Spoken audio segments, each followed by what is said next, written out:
Hola a todos y bienvenidos de nuevo a la Iconografía Mola, en este nuevo viernes de cuarentena en el que vuelvo yo otra vez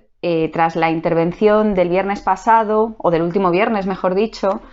de carácter infantil que hicimos con motivo de las vacaciones de los niños. Pero vamos, que este trabajo es responsabilidad mía en principio, y aunque os dije en el primer capítulo que de vez en cuando tendríamos actuaciones estelares, no va a ser siempre así. No puedo estar engañando, y más ahora con lo complicado que es a personas pues para que hagan esta actividad. ¿De qué vamos a hablar hoy? Pues como venimos durante muchos días hablando de personajes aislados de la mitología y sus distintas representaciones, así como sus historias más significativas, hoy he decidido cambiar un poco para dar más vidilla a lo que sería esta actividad o este videoblog, y de lo que os voy a hablar es de usos de la mitología en la historia del arte. En realidad de esto ya os he hablado en otras ocasiones. En primer lugar, en el primer capítulo, que muy rápidamente comenté que los fundamentales eran el político, el moral y el poético, y por segunda vez cuando hicimos el capítulo de la bóveda del Casón del Buen Retiro, donde aludí al uso político y también de carácter moral de la mitología. Pero nos dejamos uno sin tocar porque evidentemente en ese espacio no procedía bajo ningún concepto, que era el poético. Pues bien, de este en concreto es del uso del que hoy os voy a hablar en la mitología. Un uso que evidentemente en la antigüedad no se lleva a cabo porque, como todos sabéis y recuerdo, la mitología responde a la religiosidad de la antigüedad clásica, que es de carácter animista y que justifica todo tipo de aspectos relacionados con la naturaleza, pero que después, evidentemente, cuando dicha mitología se recupera con la Edad Moderna y se incorpora, por decirlo de alguna manera, al mundo de las artes y al mundo intelectual, ya no tiene sentido, porque la sociedad es una sociedad religiosamente cristiana y evidentemente el politeísmo no cabe por ninguna parte desde el punto de vista de la devoción, con lo cual el uso que se le da cambia por completo. La mitología realmente, y en el 99% de las ocasiones, pasa a desarrollarse y a utilizarse con carácter profano, y entonces esto lo que permite son nuevos usos o nuevas utilizaciones de la misma. Y por ello, cuando entramos en la Edad Moderna, con el inicio del Renacimiento, que es cuando se empieza a volver a utilizar, puede ser entendida y puede ser tratada desde un punto de vista político, desde un punto de vista moral y desde un punto de vista poético, ya exentos del carácter religioso y el sentido devocional que se le dio o del que fue objeto siglos atrás. Y además es que viene muy bien el poder contar con ella, porque ayuda a solventar cuestiones de gran importancia que de otra manera, sin la mitología, tal vez habrían sido mucho más difíciles de resolver. Centrándonos en lo que nos ocupa, o mejor dicho, en lo que me ocupa a mí, porque a fin de cuentas soy yo la que estoy hablando, porque Pigasus está aquí hoy que no aporta nada. La verdad es que aporta poco, pero decora bastante y es muy mono, como podéis ver aquí con su novia. Vamos a volver a la cuestión de el uso de la mitología con carácter poético, de lo que además os voy a poner un ejemplo que yo creo que deja ver muy claro esto a lo que me estoy refiriendo. Cuando a partir de la Edad Moderna y realmente cuando hago referencia al carácter poético en cuanto al uso de la mitología, lo primero que deberíamos entender en relación con lo poético es que tiene un sentido mucho más amplio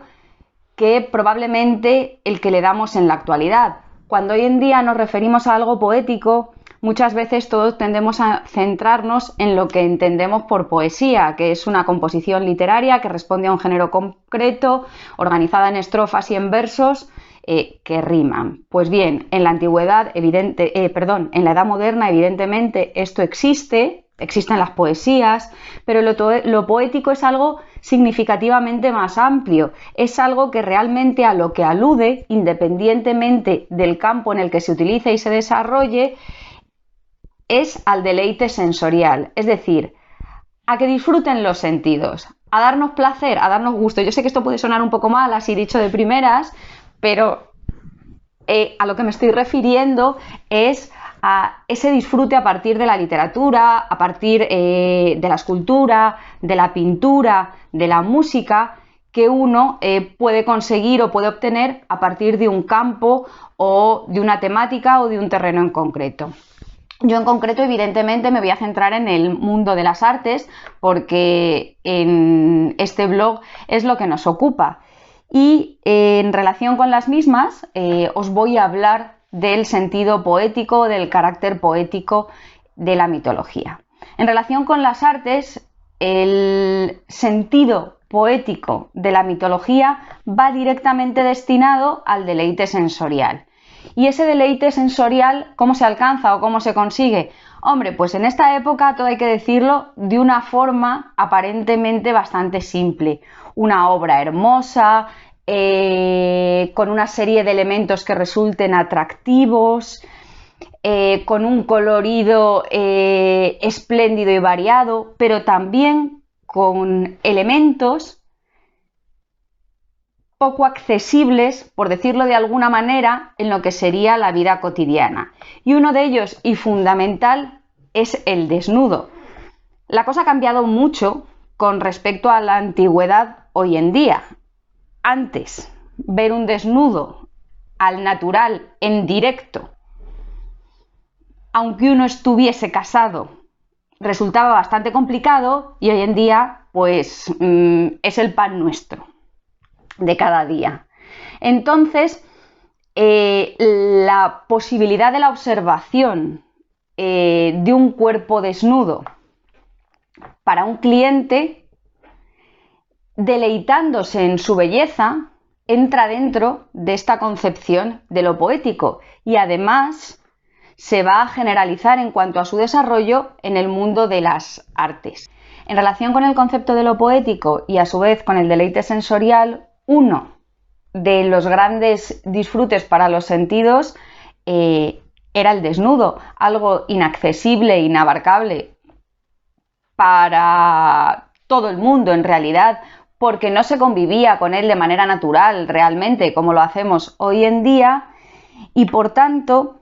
su representación, si no hubiese sido bajo una excusa, que en este caso va a ser la de la mitología, habría resultado mucho más complicada, porque no podemos olvidar una cuestión, y es que lo que hoy en día vemos en todo tipo de medios, publicaciones y soportes, sin más, a las bravas, sin justificación, antes era inconcebible, y el que se arriesgaba a hacerlo, pues problemillas tenía. Me explico. Llevar a cabo la representación de un desnudo en el mundo de las artes hasta prácticamente el siglo XX, si no era bajo una excusa, es decir, si no se hacía dentro de las normas de decoro, dentro de la decencia, dentro de una serie de pautas, acarreaba problemas. ¿Y a qué me refiero yo con problemas y con decoro? Pues a situaciones como las que pasaron personajes como Goya a la hora de pintar a sus majas y en concreto a la desnuda, a las que no justificó bajo ningún nombre, majas y ya, a las bravas, con lo cual, problemilla, esto es una cosa más compleja, pero no voy a entrar porque no procede todo lo que pasa a Goya por el tema de las majas tras la vuelta de Fernando VII y en relación con el Tribunal de la Inquisición en 1815, es algo también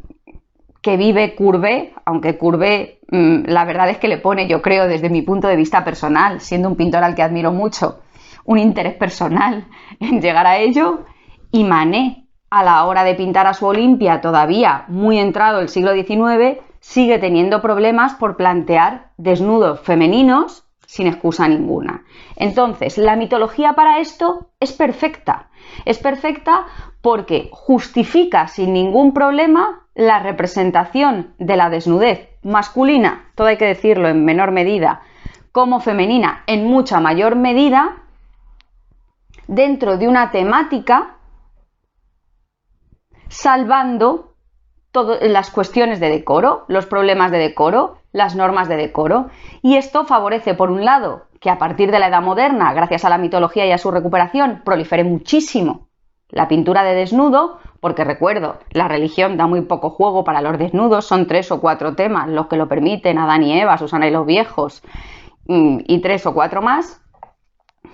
Y por otra parte, que evidentemente la producción de arte de carácter poético destinado al disfrute a partir de la observación de dichos desnudos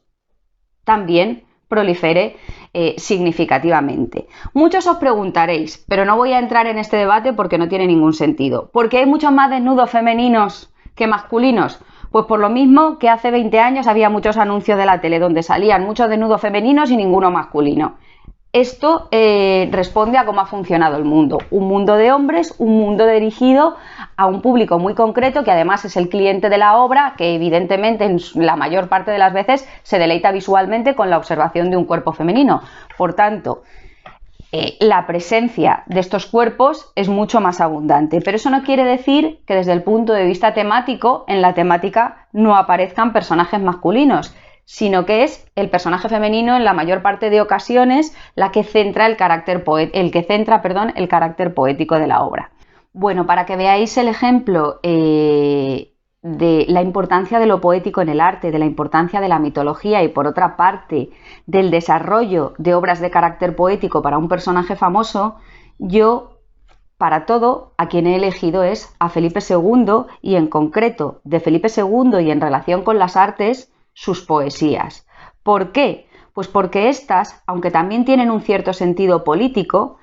en relación con la presencia del dios Zeus o Júpiter, que hace acto de presencia de una manera u otra en las 6 en la parte superior de la imagen, su uso principal es el de carácter poético. Y cuando su autor, Tiziano, se las pinta al rey, lo hace dentro de esta intención. Evidentemente, mostrándole todas sus capacidades al monarca y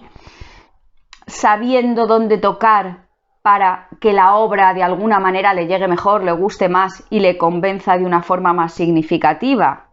pero dejándonos ver, por una parte, que el uso de la mitología con carácter poético es algo habitual y por otra, que Felipe II no era un señor que se pasaba todo el santo día rezando. Lo entenderéis sin ningún problema, yo creo, desde el inicio de la misma, que os voy a leer ahora rápidamente y que, por cierto, pertenece a este libro por Fernando Checa, que es una maravilla y que os dará mucha información en relación, por una parte, con del pintor y a su vez con personajes y otros artistas de la época con los cuales se relaciona el protagonista. Empiezo. Sagrada Majestad, mi espíritu viene a congratularse con vuestra majestad por el nuevo reino que le ha concedido Dios, acompañado por la aquí presente pintura de Venus y Adonis, que es una de las 6 poesías que Tiziano pintará para el monarca español. Pintura la cual espero que sea vista por usted con esos mismos ojos alegres que antes solía dirigir a las cosas de su siervo Tiziano. Y puesto que la Danae, que ya envié a vuestra majestad, que es la primera que le envía Tiziano a Felipe II, se veía por completo por la parte delantera, he querido variar en esta otra poesía y hacerle mostrar la parte contraria, es decir, que Tiziano está dejando muy claro en una obra que él ya llama poesía el sentido con el cual le está pintando los cuadros al rey. Primero le ha enviado un desnudo femenino de frente y ahora lo que le está enviando es un desnudo femenino de espaldas. En resumen, lo que le está enseñando es una señora desnuda al completo en toda su dimensión, en dos obras que, si dispone de forma conjunta, como ahora veremos, funcionarán perfectamente, porque el monarca podrá tener así la visión completa de un cuerpo femenino, para que así el camerino donde tienen que estar quede más gracioso a la vista. Pronto le mandaré la poesía de Perseo y Andrómeda, que es la tercera que le envía Tiziano a Felipe II, que tendrá un punto de vista diferente respecto a estas, y también la Medea y Jasón, que es la cuarta. Y con la ayuda de Dios espero mandarle, además de estas cosas, una obra devotísima que tengo entre manos desde hace 10 años, en la que espero que vuestra serenidad vea toda la fuerza del arte que Tiziano, su siervo, sabe emplear en la pintura. Bueno, las otras dos mitologías ya terminan de darle un sentido 3D y una visión de 360 grados al desnudo femenino, y luego, para arreglarlo todo, le manda o le pretende mandar, y se le acabará mandando, una imagen religiosa, primero porque así Tiziano se muestra en toda su dimensión como artista, y por otra parte, pues no todo lo que le manda, por decirlo de alguna manera, es de carácter profano, mostrándose así además él como un pintor devoto y a su vez al rey como otro pintor devoto también. Mientras tanto, dígnese el nuevo gran rey de Inglaterra. No olvidemos que Felipe II se estrena realmente en sus contactos con Tiziano, aunque ya le conocía a través de su padre, pero en cuanto a sus encargos personales dentro de su matrimonio con María Tudor, por tanto es consorte de este lugar. Recordar que su indigno pintor vive del recuerdo de ser siervo de un señor tan alto y benigno, esperando por su mediación haber adquirido igualmente la gracia de su consorte, a la cristianísima reina, a la cual Dios nuestro bendito Señor conserve feliz junto a vuestra majestad durante muchos siglos, para que felices se conserven los pueblos gobernados y dirigidos por sus santas y pías voluntades. Bueno, pelota también es un rato Tiziano, pero esto es que es fundamental, porque si te quieres mantener en nómina de alguien, lo mejor es que le calientes la oreja un poquito, y así pues lo consigues más fácilmente. Tiziano ya se había ganado al padre y ahora busca ganarse al hijo, para quien será pintor de mitologías, a diferencia del progenitor al que le hacía retratos. Pero en cualquiera de los casos, al artista le interesa estar al servicio de quien en ese momento es el que pinta ser el rey más importante de la cristiandad, porque realmente todavía no lo es, porque su padre no ha abdicado y lo hará un poco más tarde. De manera que yo creo que esta carta, y con esto ya voy acabando, lo que deja ver muy fácilmente qué es eso del sentido poético en cuanto a la mitología y su uso en el mundo del arte. Ese uso que, como os dije al principio, lo que busca es provocar deleite sensorial, que nuestros sentidos disfruten a través de la observación de algo en concreto, que normalmente a lo largo de la Edad Moderna y tiempo después centra su atención en lo que sería el desnudo femenino y también masculino dentro del mundo del arte. Y con ello ya acabaríamos el tercero de los usos fundamentales de la mitología en el mundo del arte después de la antigüedad. Ya por tanto os dejo. Os recuerdo que el libro del que os he leído la carta es una maravilla. La carta yo creo que podéis, si queréis leerla de una forma fluida y rápida, conseguirla en internet sin ningún problema. Y ya me despido. Muchas gracias a todos y buena cuarentena. Mucha salud.